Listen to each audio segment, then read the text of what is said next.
Thank you very much. Thank you very much, Vice Chair of KEWOPA. I would like to take this opportunity to recognize all the PSs present. If you just rise up and wave. I am told you're quite a number. I may not know you by name, but feel welcome. Welcome and thank you for honoring us. I would also like to request all the members of the County Assembly, MCAs from the various counties, to kindly stand up and wave, and I think they make the majority of the teams here. Kindly clap for them.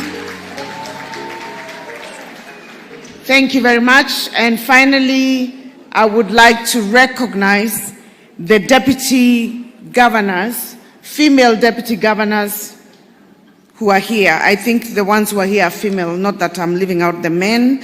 And I will just call your name and you wave. Her Excellency Dr. Yulita Mitei from Nandi, Excellency Lucy Mulili from Makueni, Excellency Jennifer Mbatiani from Bungoma, Excellency Christine Kilalo, Taita Taveta, Excellency Philomena Kapkori, Trans Nzoia, Excellency Professor Grace Cheserek, Elgeyo Marakwet, Excellency Flora Chibule, Kilifi, and Excellency Rosemary Kirika from Kiambu. We recognize you and feel at home, and thank you for coming. Your Excellency, I know time is gone, and I will be very brief. Excellency Governors, Cabinet Secretaries, Ambassadors, Honorable Members of Parliament, Majority Leader of Parliament, members of the Diplomatic Corps, private sector, civil society, all the distinguished guests, ladies and gentlemen, good morning again. Good morning. Last week in Homa Bay, I shared a quote from the Luo community that said, "Arung dako kileng," which meant a woman's throw never misses its target. And today, as women governors, the women parliamentarians and MCAs in this room, and all the leaders, we promise not to miss this throw for the Kenyan women. Welcome to the G7 strategy launch. We're here to revolutionize women political participation in leadership in Kenya. I am elated and eager to contribute to this historic journey that will inspire many women in Kenya to offer themselves to compete and take up leadership positions at the highest levels possible. Ladies and gentlemen, gender equality and women's empowerment is both a moral cause and an economic necessity. Women's active participation in public and political platforms builds resilient democracies, ensures political stability, promotes sustainable development, and will achieve the desired economic progress. Let us journey back together to 2013, when not a single female governor was elected in that election. A marginal improvement was recorded in 2017, where 3 women were elected as governors. We unfortunately lost one of our sisters, the indomitable Her Excellency, the late Dr. Joyce Laboso. May her soul continue resting in peace. And at this moment, I would like us to bow down and take a moment of silence in her honor.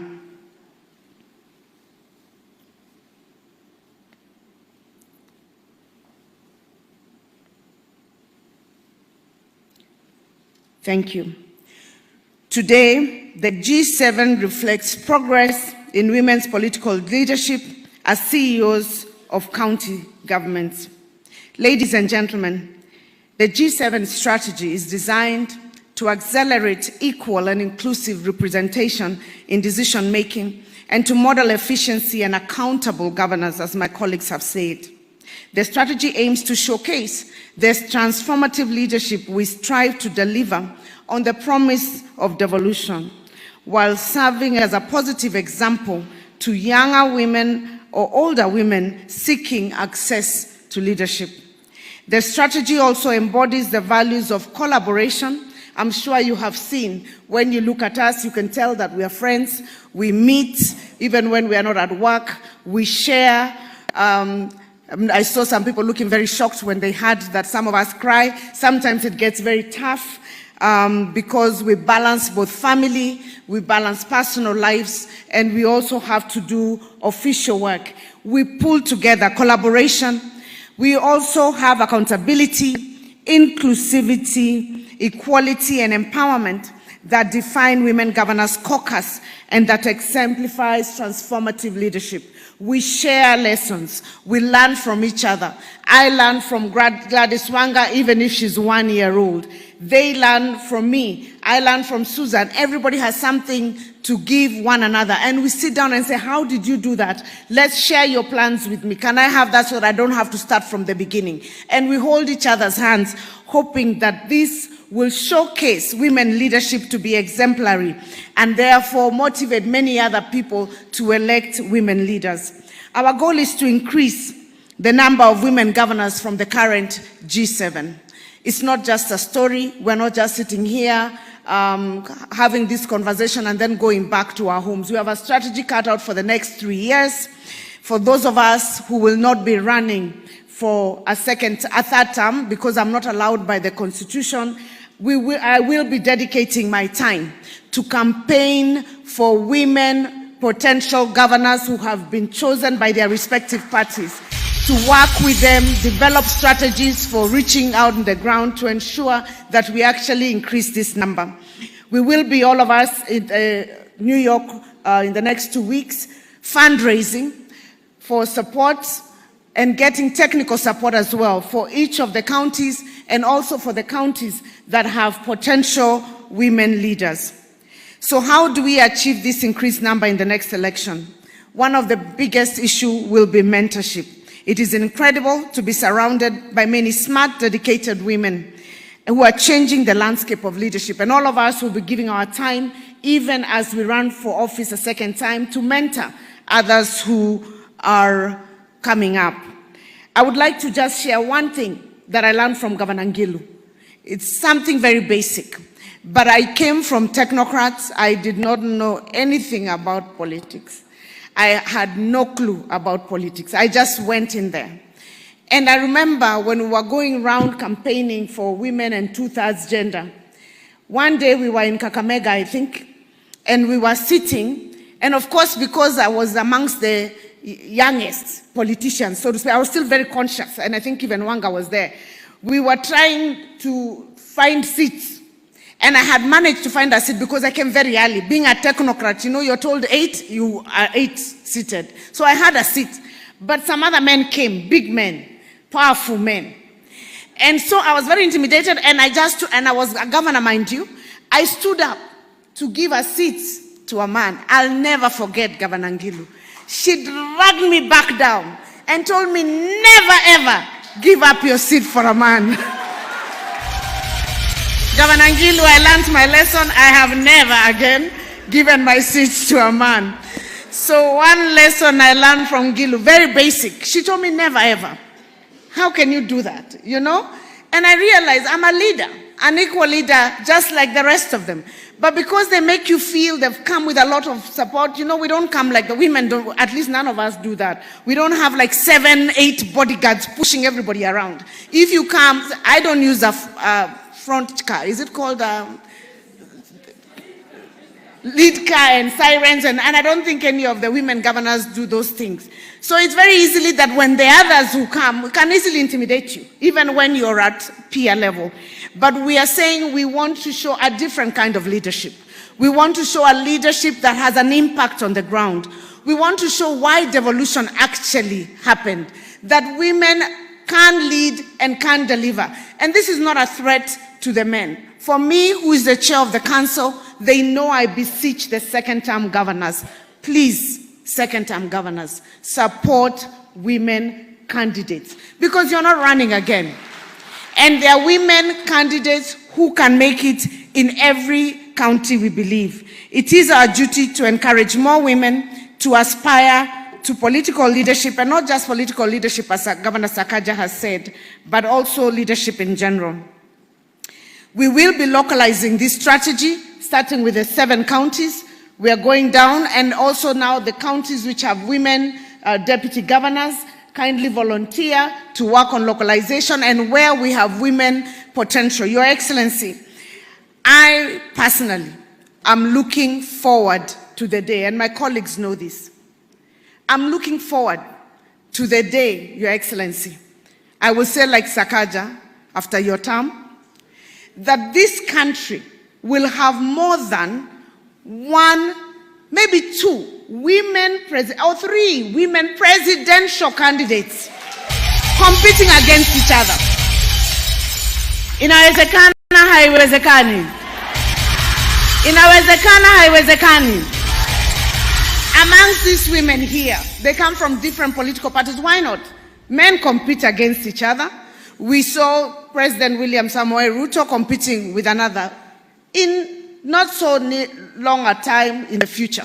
We are hoping that from G7 to G24 to even higher, not just deputy, prime minister, but presidents, there will be a time, like one country I know in Europe, where this issue of handshake will be between, Governor Ngilu, it will be between women leaders.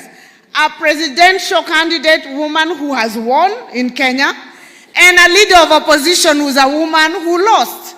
And it can happen in Kenya.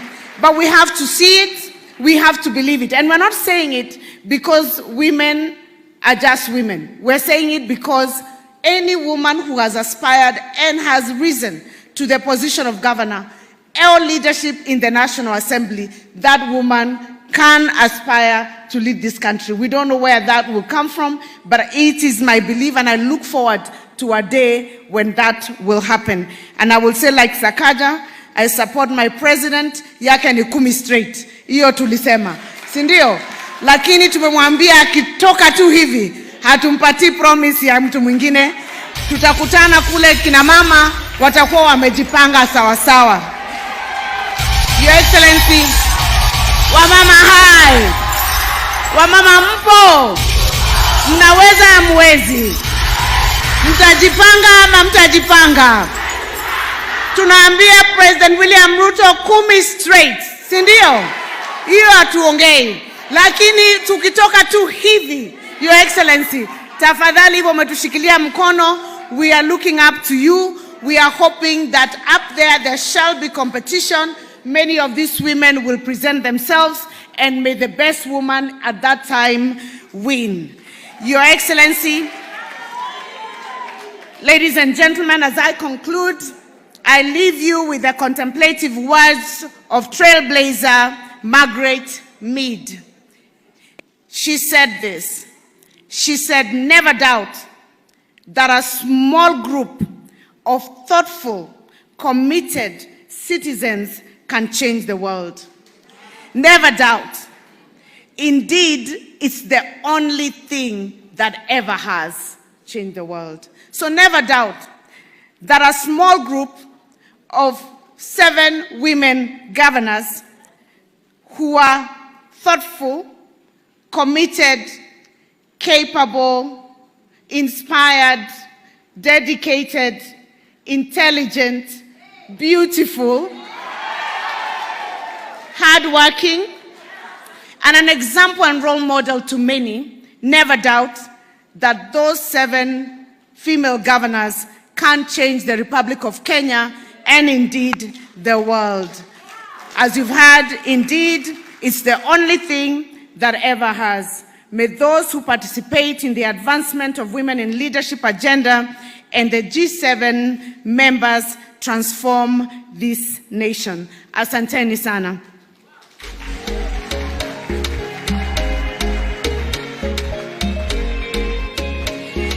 And now, it is my singular duty and honor to invite our role model, our president, our party leader for those of us who are in UDA, His Excellency William Samoei Ruto, PhD to address this gathering. Tumkaribishe na makofi tafadhali.